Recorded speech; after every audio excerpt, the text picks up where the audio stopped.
POCSO कानून में सहमति की उम्र पर करे पुनर्विचार। बेंगलुरु। भाषा। कर्नाटक उच्च न्यायालय ने विधि आयोग को यौन अपराधों से बच्चों का संरक्षण पॉक्सो कानून में सहमति की उम्र पर पुनर्विचार करने का निर्देश दिया है।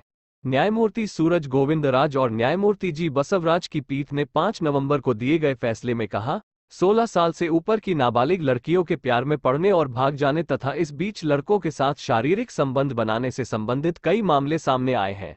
हमारा विचार है कि भारत के विधि आयोग को उम्र के मानदंडों पर पुनर्विचार करना होगा ताकि जमीनी हकीकत को ध्यान में रखा जा सके। अदालत ने पॉक्सो मामले का सामना कर रहे एक आरोपी को बरी करने को चुनौती देने वाली पुलिस की अपील पर सुनवाई की।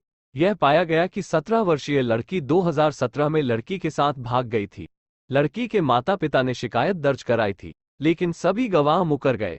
मामला जारी रहा। इस बीच दोनों ने शादी कर ली और अब उनके 2 बच्चे हैं। हालांकि अदालत ने लड़के को बरी किए जाने पर सहमति जताते हुए विधि आयोग और कर्नाटक के शिक्षा विभाग को निर्देश दिए।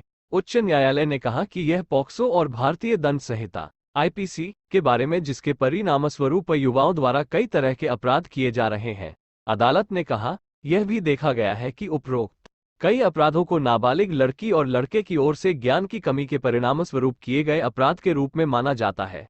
कई बार इसमें शामिल लड़का और लड़की या तो करीबी तौर पर जुड़े होते हैं या एक दूसरे के सहपाठी होने के नाते एक दूसरे को बहुत। पीठ ने कहा कि कानून की जानकारी की कमी अपराध करने का बहाना नहीं है। हालांकि छात्रों को पॉक्सो कानून के बारे में जागरूक किया जाना चाहिए। अदालत ने कहा, यह जरूरी है कि विशेष रूप से कम 9वीं कक्षा के बाद के छात्रों को पॉक्सो कानून के पहलुओं पर शिक्षित किया जाए। उन्हें बताया जाना चाहिए कि कौन से कृत्य पॉक्सो कानून और भारतीय दंड संहिता के तहत भी अपराध है। अदालत ने शिक्षा विभाग के प्रधान सचिव को जागरूकता के संबंध में उपयुक्त शिक्षा सामग्री तैयार करने के लिए एक समिति गठित करने तथा उसके बाद निजी, सरकारी सभी विद्यालयों को आवश्यक निर्देश जारी करने का आदेश दिया। आदेश के तहत छात्रों को उनकी हरकतों के परिणाम, पॉक्सो कानून या आईपीसी के उल्लंघन के बारे में शिक्षित किया जाना है।